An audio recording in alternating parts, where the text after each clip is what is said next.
নমস্কার, আরও একবার সবাইকে আন্তরিক অভিনন্দন। আজকের এই আলোচনাটি মূলত কুম্ভ রাশির মানুষদের জন্য গুরুত্বপূর্ণ থাকবে, কারণ আজকের এই আলোচনার মধ্যে দিয়ে আমরা জানব বর্তমানে কুম্ভ রাশিতে 7.5-এর শেষ চরণ চলছে। বর্তমান পরিস্থিতি কুম্ভ রাশির মানুষদের কেমন থাকতে চলেছে, কোন কোন দিক থেকে পজিটিভ রেজাল্ট প্রাপ্তি হবে, কবে থেকে কুম্ভ রাশির মানুষদের জন্য পজিটিভ সময় শুরু হবে, তো A to Z ডিটেলস আলোচনা করব। তো সম্পূর্ণ ভিডিওটি অবশ্যই দেখবেন। আলোচনা যদি ভালো লাগে লাইক, কমেন্ট এবং শেয়ার করতে পারেন।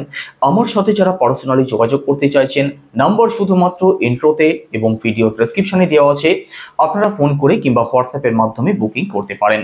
আর আপনি যদি একজন নতুন দর্শক হয়ে থাকেন, এটাই সব থেকে ভালো সময় চ্যানেলটিকে সাবস্ক্রাইব করে নেওয়ার জন্য। তো চলুন আলোচনা শুরু করা যাক। প্রথমেই আপনাদেরকে বোঝানোর চেষ্টা করব যে আমাদের জীবনে 7.5 কেন আসে। দেখুন, 12টি রাশি, শনিদেব 2.5 বছরে একবার রাশি পরিবর্তন করেন। তো একটি রাশি থেকে শনিদেব বেরিয়ে যাওয়ার আবার 30 বছর পর সেই রাশিতে প্রবেশ করেন। তো শনিদেব ঘুরতে ঘুরতে যখন আমাদের রাশি থেকে দ্বাদশ ভাবে এসে উপস্থিত হন, তখন শনিদেবের প্রভাব চন্দ্রের উপরে পড়তে শুরু হয়ে যায়। তো শনিদেব আপনাদের দ্বাদশ ভাবে 2.5 বছর অবস্থান করেন।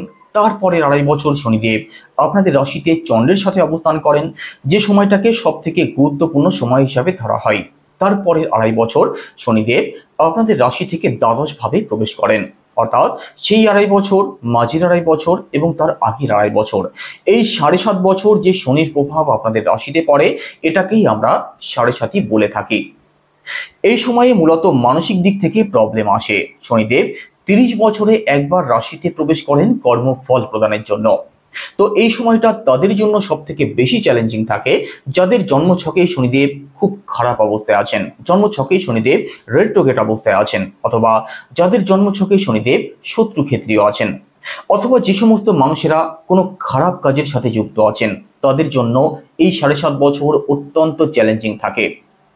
এই 7.5 বছরে মানুষ বুঝে যায় কে আপন কে পর, কে ভালোবাসে কে না বাসে, পরিবারের মানুষটা কতটা ভালোবাসে, বাবা মা কতটা ভালোবাসে, কাছের মানুষটি কতটা ভালোবাসে, সবাইকে কিন্তু এরা চিনে যায়। তো কুম্ভ রাশির মানুষেরা আছেন, শনিদেব বিগত 2.5 বছর আপনাদের রাশিতে অবস্থান করছিলেন। একই সাথে শনিদেবের দৃষ্টি ছিল আপনাদের 3rd হাউসে, আপনাদের 7ম ভাবে, আপনাদের 10ম ভাবে। তো বিগত 2.5 বছর বিশেষ করে যাদের জন্মছকে শনিদেবের অবস্থান খুব খারাপ আছে, তাদের কিন্তু মানসিক দিক থেকে অশান্তি অবশ্যই ছিল। তাদের মধ্যে যে কোনো বিষয় নিয়ে ওভার থিঙ্কিং ছিল, হেডেক ছিল, কোনো সিদ্ধান্ত নিতে পারছিলেন না। একই সাথে 3rd হাউসে যেহেতু শনিদেবের দৃষ্টি পড়ছিল, প্রথমত আপনাদের মধ্যে লেজিনেস ছিল, আপনাদের মধ্যে সাহস আত্মবিশ্বাসের অভাব ছিল। ছোট ভাই বোন, কাছের আত্মীয় স্বজন অথবা পাড়া প্রতিবেশীর সাথে যে কোনো বিষয় নিয়ে প্রবলেমে জড়িয়েছেন। একই সাথে অনলাইন কাজ যারা করেন, সোশ্যাল মিডিয়ার সাথে যারা যুক্ত আছেন, আপনাদের কিন্তু কাজের দিক থেকে সেরকম ভাবে কিছু পজিটিভ ফল প্রাপ্তি হয়নি। বিশেষ করে এটা তাদের জন্য যাদের জন্মছকে শনিদেবের অবস্থান খারাপ আছে, অথবা অকারণেই আপনাদের ছুটোছুটি বেশি হয়েছে। শনিদেবের দৃষ্টি আপনাদের 7ম ভাবে ছিল, আর 7ম ভাব থেকে পার্টনারশিপকে বিচার করা হয়, ব্যবসাকে বিচার করা হয়, আমাদের দাম্পত্য জীবনকে বিচার করা হয়। তো দাম্পত্য জীবনের দিক থেকেও কিন্তু প্রবলেম অবশ্যই ফেস করিয়েছেন। ব্যবসার দিক থেকে টেনশন, হেডেক কম বেশি ছিল।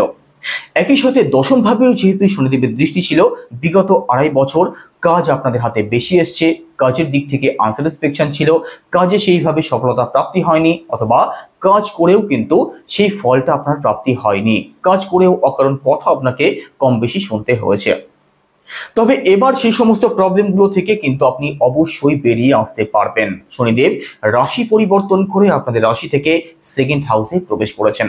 তো বিগত 2.5 বছর ধরে যে প্রবলেমগুলো ফেস করেছেন, তার থেকে তো আপনি অবশ্যই ধীরে ধীরে বেরিয়ে আসবেন। তবে আবারও বলছি, একবারেই যে সবটা ঠিক হয়ে যাবে সেটা কিন্তু কখনোই নয়, কারণ শনিদেব 2.5 বছরে একবার রাশি পরিবর্তন করেন, যে কোনো ফল তিনি ধীরে ধীরে প্রদান করে থাকেন।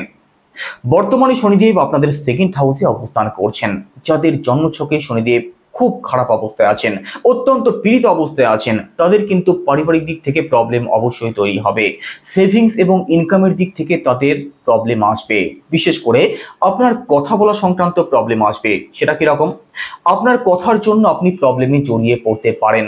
আপনি কাটছাট কথা বলবেন, অর্থাৎ কারো মন রাখার জন্য কিন্তু আপনি কথা বলতে পারবেন না, আর যার জন্য আপনি দ্বন্দ্ব বিবাদে জড়িয়ে পড়তে পারেন। একই সাথে শনিদেবের দৃষ্টি পড়বে আপনাদের অষ্টম ভাবে, আপনাদের চতুর্থ ভাবে, আপনাদের একাদশ ভাবে। দেখুন, চতুর্থ ভাবে যেহেতু শনিদেবের দৃষ্টি পড়বে, পরবর্তী 2.5 বছরে যে সমস্ত দিক থেকে একটু সিরিয়াস থাকতে হবে। প্রথমত, আপনার মায়ের দিক থেকে একটু সিরিয়াস থাকার চেষ্টা করবেন। আপনার মায়ের কিন্তু ব্যথাশূলও কম বেশি বাড়তে পারে, স্বাস্থ্য সংক্রান্ত দিক থেকে প্রবলেম তৈরি হতে পারে। প্রপার্টি সংক্রান্ত যে কোনো সিদ্ধান্ত একটু ভাবনা চিন্তা করে তবেই নেওয়ার চেষ্টা করবেন, কারণ শনির দৃষ্টিকে সবসময় অশুভ মনে করা হয়। শনির দৃষ্টিকে আমরা প্রত্যেকেই ভয় পাই, কারণ শনির দৃষ্টি থেকে কিন্তু কোনো কিছুই এড়িয়ে যায় না। শনির দৃষ্টি যেহেতু ম্যালিফিক হয়ে থাকে, সেক্ষেত্রে প্রপার্টি সংক্রান্ত দিক থেকে এবং মায়ের দিক থেকে অবশ্যই সিরিয়াস থাকতেই হবে পরবর্তী 2.5 বছর। এডুকেশনাল দিক থেকেও যে কোনো সিদ্ধান্ত একটু ভাবনা চিন্তা করে তবেই নেওয়ার চেষ্টা করবেন। তবে অষ্টম ভাবে কিন্তু শনিদেবের দৃষ্টি অত্যন্ত শুভ ফলদায়ক থাকবে। কোন কোন দিক থেকে? দেখুন, প্রথমত, যারা কিছু শিখতে চাইছেন, ডিপ নলেজ, অকাল্ট নলেজ অথবা পৌরোহিত্য, জ্যোতিষচর্চা, তন্ত্রমন্ত্র, এই সমস্ত কাজের সাথে যারা যুক্ত আছেন, আপনাদের জন্য ভালো সময় থাকবে। আপনাদের মধ্যে ডিপ নলেজ থাকবে, অর্থাৎ যে কোনো বিষয়ে আপনি গভীরভাবে জানার চেষ্টা করবেন। পৈতৃক সম্পত্তি সংক্রান্ত কোনো সমস্যায় যারা ফেসে আছেন, তার থেকে আপনি মুক্তির পথ দেখতে পারেন। অর্থাৎ যে কোনো কিছু শেখা অথবা পৈতৃক সম্পত্তি সংক্রান্ত দিক থেকে পজিটিভ রেজাল্ট আপনি অবশ্যই পাবেন। তবে চোট আঘাত কিন্তু কম বেশি আপনাদের লাগতে পারে, সেদিক থেকে একটু সিরিয়াস থাকতেই হবে। একই সাথে শনির দৃষ্টি আপনাদের একাদশ ভাবে পড়বে, আর একাদশ ভাবে কোনো গ্রহই কিন্তু অশুভ ফলদায়ক হয় না। একাদশ ভাব থেকে আমাদের ওভারঅল সাকসেসকে বিচার করা হয়, আমাদের স্যাটিসফ্যাকশনকে বিচার করা হয়, আমাদের কমফোর্টকে বিচার করা হয়। একাদশ ভাব থেকে আমাদের ফ্লোয়িং অফ মানিকে বিচার করা হয়। তো এখানে পরবর্তী 2.5 বছর সুযোগ সুবিধা কিন্তু আপনাদের হাতে অবশ্যই আসবে। তবে আপনাদের মধ্যে সেই অ্যাক্টিভনেসটা প্রয়োজন, আপনাদের মধ্যে উদ্যম প্রয়োজন। যারা চেষ্টা করবেন, এই পরবর্তী 2.5 বছরের মধ্যে আপনাদের জীবনে পরিবর্তন অবশ্যই আসবে, আর যেটাকে কাজে লাগিয়ে পরবর্তী জীবনে কিন্তু সফলতার মুখ আপনি অবশ্যই দেখতে পারেন। ইনকামের সুযোগ আপনাদের হাতে আসবে, সেটাকে শুধু পরিশ্রম দিয়ে আপনাকে সাফল্যমণ্ডিত করে তুলতে হবে। না হলে সাড়ে সাথী চলাকালীন আপনার মধ্যে যদি অ্যাক্টিভনেস না থাকে, সেক্ষেত্রে কিন্তু আপনি আরো তলিয়ে যাবেন, আরো বেশি প্রবলেমে পড়ে যাবেন। শনিদেব আপনাদেরকে পথে নামিয়ে নিয়ে আসবেন। তো পারিবারিক দিক থেকে অবশ্যই সিরিয়াস থাকুন। নিজের হাতে যে দায়িত্ব আসছে, যে কর্তব্য আপনাকে পালন করতে হবে, সেগুলোকে আদর্শভাবে পালন করার চেষ্টা করুন। সেই সমস্ত জিনিসের প্রতি আপনি অ্যাক্টিভ হয়ে যান। যে কাজের সাথে আপনি যুক্ত আছেন, সেই কাজ সঠিকভাবে পালন করার চেষ্টা করুন। তাহলেই দেখবেন পরবর্তী 2.5 বছরের মধ্যে আপনাদের জীবনে প্রবলেম অবশ্যই সলভ হতে দেখা যাবে। কারণ শাস্ত্র এটাই বলে, সাড়ে সাতির শেষ চরণে সবসময় শনিদেব পজিটিভ ফলদায়ক হয়ে থাকেন। 75% নেগেটিভ প্রভাব সাড়ে সাতির দ্বিতীয় চরণ যেতে যেতে শেষ হয়ে যায়। তো সাড়ে সাতির শেষ চরণে পজিটিভ রেজাল্ট অবশ্যই প্রাপ্তি হয়। শুধু কিছু কিছু দিক থেকে সিরিয়াস থাকতে হয়, যেগুলো আমি বললাম, সেদিক থেকে সিরিয়াস থাকুন। বাদবাকি আপনাদের জন্য অবশ্যই পজিটিভ থাকবে। ডিফারেন্ট ওয়েতে ইনকামের পথ আপনি খুঁজে পেতে পারেন। নতুন কোনো সুযোগ আপনাদের হাতে আসতে পারে। চাকরির চেষ্টা যারা করছেন, আপনাদের জন্য ভালো সময় থাকবে। শুধু ইফোর্ট একটু আপনাদেরকে বাড়াতে হবে।